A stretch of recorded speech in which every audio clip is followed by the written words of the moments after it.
தமிழகத்தில் நடைபெறும் அமலாக்கத்துறை ரெய்ட், பாஜக கையெழுத்து இயக்கம், மத்திய அமைச்சர் அமித்ஷாவின் பேச்சு குறித்து திமுக அமைச்சர்கள் வெவ்வேறு இடங்களில் செய்தியாளர்கள் தங்கள் கருத்துக்களை தெரிவித்துள்ளனர்.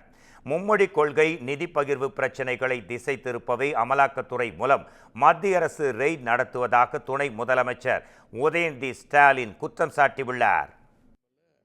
ஒன்றிய அரசு எப்படியாவது நம்முடைய மும்மொழி கொள்கை எதிர்ப்பு, அப்புறம் நிதி பகிர்வு, அப்புறம் டீலிமிட்டேஷன் எல்லாம் தொடர்ந்து தமிழ்நாடு எதிர்த்து குரல் கொடுக்கறதுனால ஒன்றிய அரசு தங்களுடைய ஏஜென்ட்டை வச்சு ஒரு திசை திருப்பதுக்கான வழியாக கூட நம்ம பார்க்கலாம்.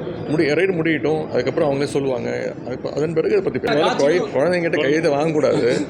நாங்கள் நீட் தேர்வுக்கு கிட்டத்தட்ட 1 கோடி கையெழுத்து வாங்கினோம். அப்போ பார்த்தீங்கன்னா பள்ளி மாணவர்கள் எல்லாம் தவிர்த்துட்டு தான் நாங்களே கையெழுத்து வாங்கினோம். ஏற்கனவே மிஸ்டு கால் கொடுத்து 1 கோடி பேரை சேர்த்தாங்க. அதனோட தொடர்ச்சியாக இதை பார்க்கலாம். ஒன்றிய அரசு எப்படியாவது ஒவ்வொரு மாநில மொழிக்கும் மத்திய அரசு முக்கியத்துவம் தருவதாக அமித்ஷா கூறியதற்கு சொல்லுதல் யார்க்கும் எளிய அறியவாம், சொல்லிய வண்ணம் செயல் என நீர்வளத்துறை அமைச்சர் துரைமுருகன் தெரிவித்துள்ளார். சார், ஒவ்வொரு மாநில மொழிக்கும் முக்கியத்துவம் மத்திய அரசு தந்து வருகிறது. பிரதமர் மோடி தமிழுக்கும் அதன் பாரம்பரியத்துக்கும் முக்கியத்துவம் தருகிறாரு.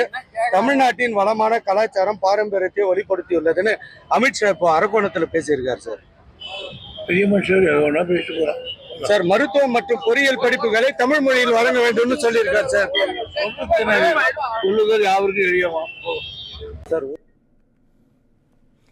இதேபோல் பொறியியல் மற்றும் மருத்துவ படிப்பை தமிழில் வழங்க அமித்ஷா பேசியதற்கு மருத்துவ படிப்புக்கான தேர்வு ஆங்கில மொழிகளில் நடத்துவதுதான் சரி என பொதுப்பணித்துறை அமைச்சர் ஏவா வேலு பதில் அளித்துள்ளார். இந்த ஆங்கிலம் என்கிற இலக்கு மொழியை பயின்ற காரணத்தினால்தான் பல்வேறு நாடுகளுக்கெல்லாம் சென்று டாக்டர்கள், இன்ஜினியர்லாம் சென்று பல்வேறு வகையில் பணத்தை டாலர் மூலமாக ஈட்டி இந்திய பொருளாதாரத்தை அதிகமாக உயர்த்துவதற்கு காரணமாக இருந்தவர்களே தமிழ்நாட்டுடைய பொறியாளர்களும் மருத்துவர்கள் தான். ஆனால் அவங்க பயின்றது ஆங்கிலம். அந்த ஆங்கிலம் பயின்றால்தான் பிற நாட்டுக்கு போய் பணிகள் செய்ய முடியும். பாஜக கையெழுத்து இயக்கத்தில் மாணவர்களை வலுக்கட்டாயமாக அழைத்து கையெழுத்து வாங்கினால் நடவடிக்கை எடுக்கப்படும் என அமைச்சர் அன்பில் மகேஷ் எச்சரிக்கை விடுத்துள்ளார். அந்த கம்ப்ளைண்ட் வரும்பொழுது அது நமக்கான அந்த இருமொழி கொள்கையே போதும் அப்படிங்கும்போது தான் இன்றைக்கி போய் ஸ்கூலுக்கு வாசலில் நின்றுக்கிட்டு ஒரு போர்டை வச்சுக்கிட்டு போகிற ஸ்கூல் உள்ளுக்கு போகிற பிள்ளைங்கள்லாம் கையை பிடிச்சி இழுத்து இந்த கையெழுத்து போடு அப்படின்னு சொல்கிறதெல்லாம் ஒரு துறையின் அமைச்சராக நான் வன்மையாக இதை நான் கண்டிக்கிறேன். நீங்கள் ஒவ்வொரு இடத்துல நீங்கள் கையெழுத்து வாங்க போகும்போது அவங்களா போட்டாங்கன்னா போடுங்க, நாங்கள் அது யாரும் நாங்கள் தடுக்கலை. ஆனால் போகிற பிள்ளைங்களா வா இங்கே கையெழுத்து போடு அப்படின்னு சொல்கிறது அப்படிங்கிறதே பள்ளிக்கூடத்துக்கு நுழையக்கூடிய எங்களுடைய பிள்ளைகளை நீங்கள் த்ரெட்டன் பண்ணக்கூடியதாகத்தான் இது அமைகிறது.